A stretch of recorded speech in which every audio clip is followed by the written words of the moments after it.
Hi everybody, this is Dino Chris from Prehistoric Facts. This is a special episode, and today we're actually going to be talking about a Pleistocene mammal, and that is one of the most iconic Pleistocene mammals during the Ice Age, and that is the Woolly Mammoth.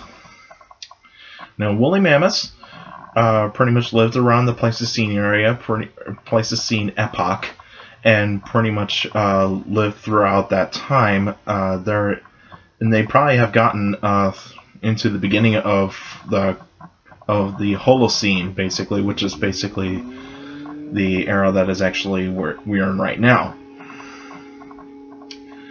And pretty much they pretty much actually kind of began right around. They kind of actually started out like around maybe like say a million years ago. And their remains have been found all over Europe and even Siberia, and even into Canada, and even to some parts of the northern United States.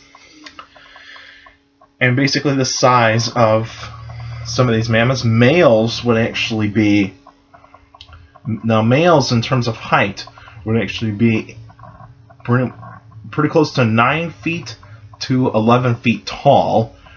And males would have weighed around 6 tons, whereas the females' height would have actually been 8.5 to 9.5 feet tall, and would have weighed pretty close to 4.5 tons.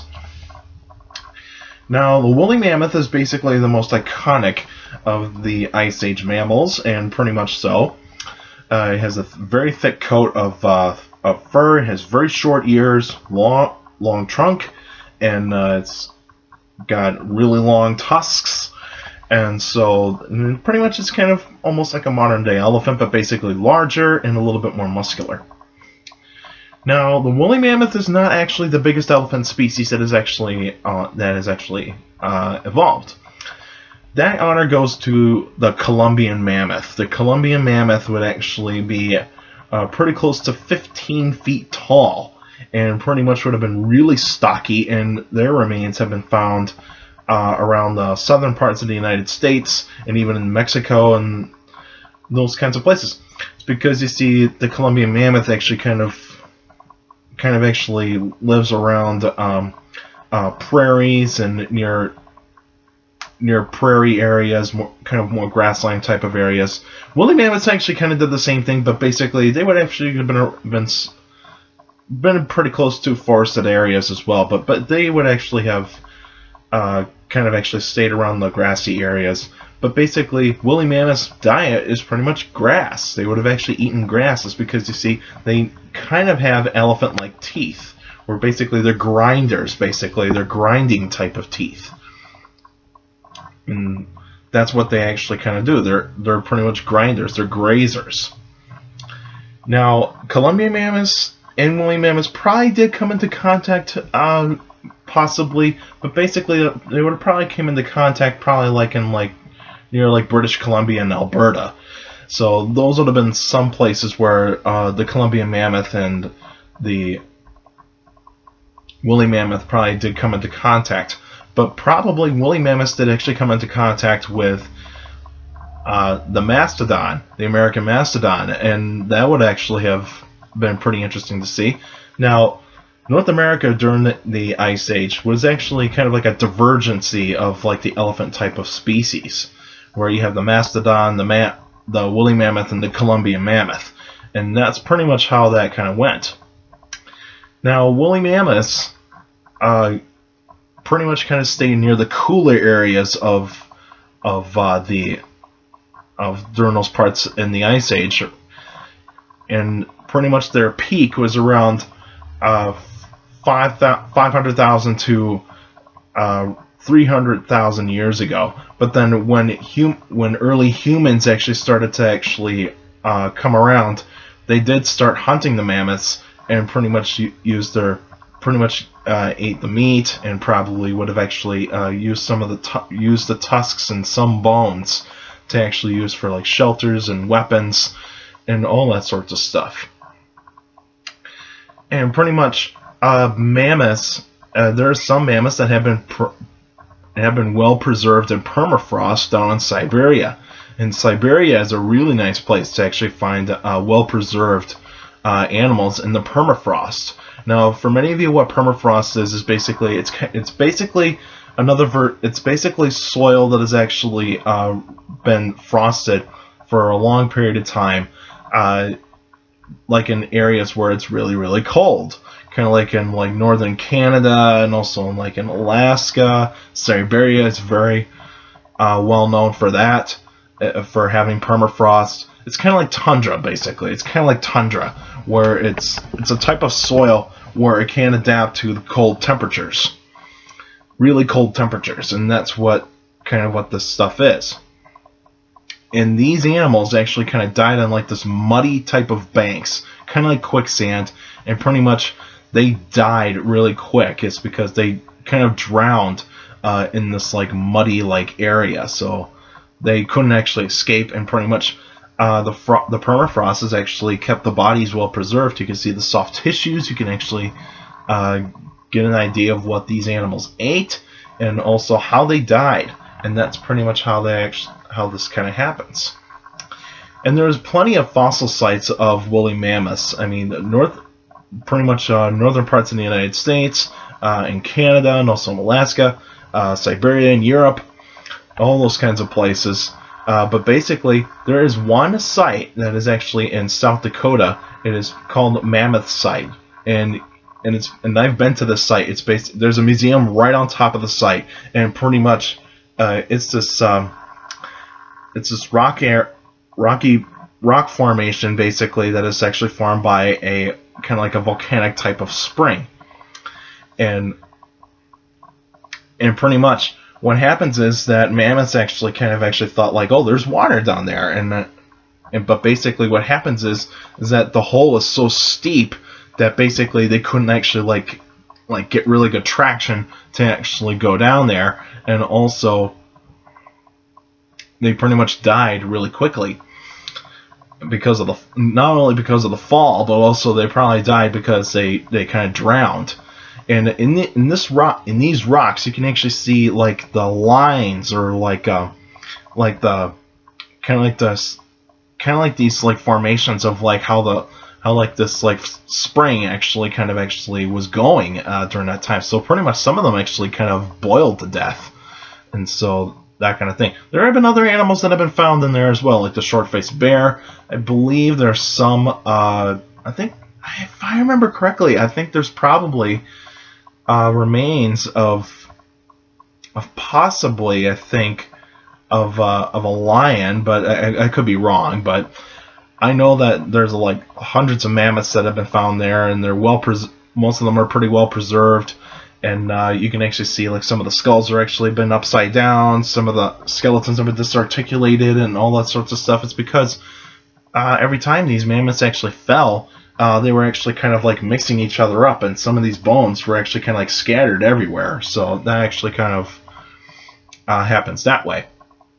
But of course, extinction of woolly mammoth is basically, they actually probably lived pretty close to 5,000 years ago. So they pretty much died out probably around 5,000 to 4,000 years ago. It's because, you see, with humans actually kind of coming into contact with mammoths, they probably did hunt some of the mammoths down, but they probably didn't kill all of them off. Climate change would actually be another catalyst there too, because since global warming is actually kind of happening during this time, the glaciers are retreating, and so most of the mammoths' habitat has been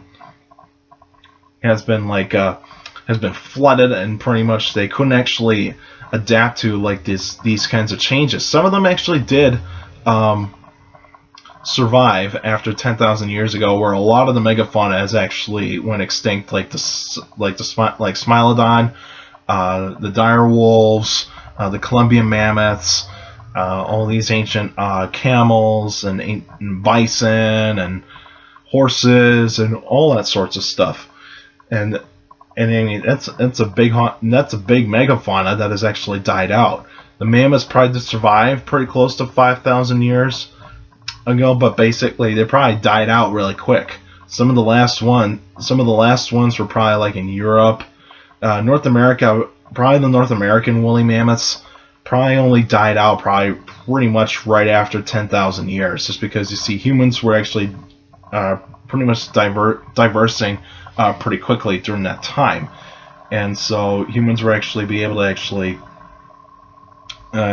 to use some of their bones for shelter reasons, like their tusks. Mammoth tusks can actually be up to 15 feet long. That is pretty outstanding. But basically, the males have more like corkscrew type of tusks, whereas females kind of just like this curved type of, kind of like straight into curved type of tusk.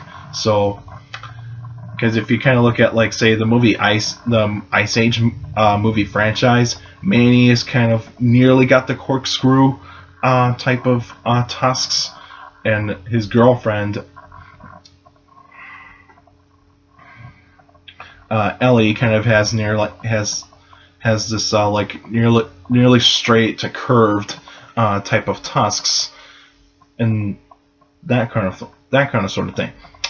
But when you actually look at it this way, humans did not kill all mammoths. That is one thing here. So, because that's numero uno, is basically don't always blame humans for the extinction of, like, the big megafauna that died out around 10,000 years ago. Because, see, humans are not always to blame in this one. Yes, overhunting probably did kill some of these animals, like some of the megafauna, but basically the mammoths, it would have been too hard for them to kill all of them. It's because, you see, some of these mammoths were fully healthy, like fully grown healthy adults, and you can't take down some of those adults because you're pretty much more in danger of actually getting yourself killed by some of these animals. But basically, with woolly mammoths, they didn't have that many predators, so pretty much they actually used their size to actually deter predators. And but basically, they're vulnerable when they are really young, so pretty much when they're babies. But basically, extinction is basically a combination of climate change and human activity, so that pretty much actually kind of goes well with that in there. All right, that's it for now. Now, I would actually do the new answering questions episode on the next Sunday. So basically, the first Sunday in March. That would actually be March 6th. So pretty much, I won't be able to do a new episode next week Saturdays because I'm doing some volunteer work in a 2-year university in my hometown, where basically I get to teach some people about prehistoric life. And it's basically, this event is actually 3 days, so pretty much I'll actually be doing this on Thursday evening, Friday evening, and also the afternoon of Saturday next week. So I'm pretty sure I'm going to have a lot of fun. And this thing is called Dinosaur Days. It's in Wausau, Wisconsin, at UW Marathon County, in University of Wisconsin Marathon County, and it's in the field house. And if any of you that are in central Wisconsin, come during the public hours, basically 5 to 8 p.m. On Thursday and Friday, and also from 10 a.m. to 4 on Saturday. And basically, and this is basically done by Colossal Fossils, and I know the guy who actually runs this and runs the Colossal Fossils, and he's a good friend of mine, and I'm looking forward to actually doing this teaching stuff. I'm really excited to get this opportunity, and hopefully this all goes well. But anyway, March 6th would actually be the new episode of Prehistoric Facts. So on Sunday, basically Sunday. So if you got a question about dinosaurs or any other prehistoric life, feel free to email me at dinocris71@gmail.com, or otherwise go on my Facebook page, Prehistoric Facts with Dino Chris. Like the page, you can actually post your questions in the comments section on any Facebook post.